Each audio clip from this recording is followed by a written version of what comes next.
Action is being taken. ನೋಡಿ ಈಗ ನಾವು ಫಾರ್ ಎಕ್ಸಾಂಪಲ್ 3 ಜನ ಕಮಿಟಿ ಮಾಡಿದ್ರೆ ಎಲ್ಲ ನಮ್ಗೆ ಅಸಿಸ್ಟ್ ಮಾಡ್ಬೇಕಲ್ಲ. ನಮ್ಮ ಆಫೀಸರ್ಸ್, ಸೀನಿಯರ್ ಆಫೀಸರ್ಸ್ ಏನಿದ್ದಾರೆ health department, medical is a vast department. ನಮ್ಗೆ ಕೆಲವು ಬುಕ್ಸ್ ಎಲ್ಲ ನೋಡಿ ಅವರು ಬೆಳಗ್ಗೆ ಸಾಯಂಕಾಲ ಪಬ್ಲಿಕ್ ಹೆಲ್ತ್ ಬಗ್ಗೆ ಹೆಚ್ಚಿಗೆ ಕಾನ್ಸಂಟ್ರೇಟ್ ಮಾಡ್ಬೇಕಾಗ್ತದೆ. ಅವರೆಲ್ಲ ಮೆಡಿಕಲ್ ಎಜುಕೇಶನ್ ಡಿಪಾರ್ಟ್ಮೆಂಟ್ ಅವರು 70 ಕಾಲೇಜ್ಗಳು ನೋಡ್ಬೇಕಾಗ್ತದೆ. ಇವರು health department every day issues ಇರ್ತಾರೆ. ಸೊ ಅದರಿಂದ ಅವ್ರಿಗೆ ಸ್ವಲ್ಪ ಫ್ರೀ ಮಾಡಿ ಕೊಟ್ಬಿಟ್ಟು ಬೇರೆಯವರು ಇನ್ನು ಕೆಲವ್ರನ್ನ ಅವ್ರು ಅಸಿಸ್ಟ್ ಮಾಡಕ್ಕೆ ತೆಗೆದುಕೊಳ್ತೀವಿ. ಅವ್ರು ಇದ್ದೇ ಇರ್ತಾರೆ, ಅವ್ರ ಆಫೀಸರ್ಸ್ ಇದ್ದೇ ಇರ್ತಾರೆ. ಬಹಳ ವಾಲ್ಯೂಮಿಯಸ್ ರಿಪೋರ್ಟ್ ಅವರು ರೆಡಿ ಮಾಡಿದ್ದಾರೆ.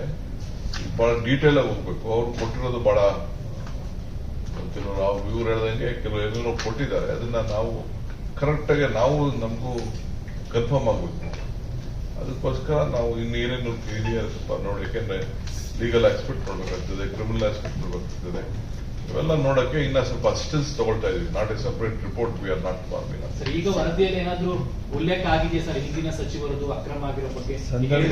ಸಂದರ್ಭದಾಗ ಹೇಳ್ತೇವೆ ಸರ್, ಹಿಂದೆ ಒಂದಿಷ್ಟು ಹಣ ರಿಕವರಿ ಆಗಿದೆ ಅಂತ ಹೇಳಿದ್ರಿ. ಈಗೇನಾದ್ರೂ ಅಲ್ಲಿಂದ ಇಲ್ಲಿವರೆಗೆ ಏನಾದ್ರೂ ಒಂದಿಷ್ಟು ಎಕ್ಸ್ಪೈರಿ ವೆಂಡರ್ಸ್ ಇಂದ ಅಥವಾ ಕೊಟ್ಟಿರುವಂತಹ ಕಂಪನಿಗಳಿಂದ ಹಣ ರಿಕವರಿ ಏನಾದ್ರೂ ಮಾಡಿದ್ದೀರಾ ಸರ್? ಇದಕ್ಕೆಲ್ಲ ಇನಿಷಿಯೇಟ್ ಈಗಾಗಲೇ ಕುನಾ ಕಮಿಟಿಯಲ್ಲಿ ಅವರು ನಿರ್ದಿಷ್ಟವಾಗಿ ಆರೋಗ್ಯ ಇಲಾಖೆಯಲ್ಲಿ, ವೈದ್ಯಕೀಯ ಶಿಕ್ಷಣ ಇಲಾಖೆಯಲ್ಲಿ ಎಷ್ಟೆಷ್ಟು ರಿಕವರ್ ಮಾಡಬೇಕು ಅಂತ ನಿರ್ದಿಷ್ಟವಾಗಿ ಹೇಳಿದ್ದಾರೆ.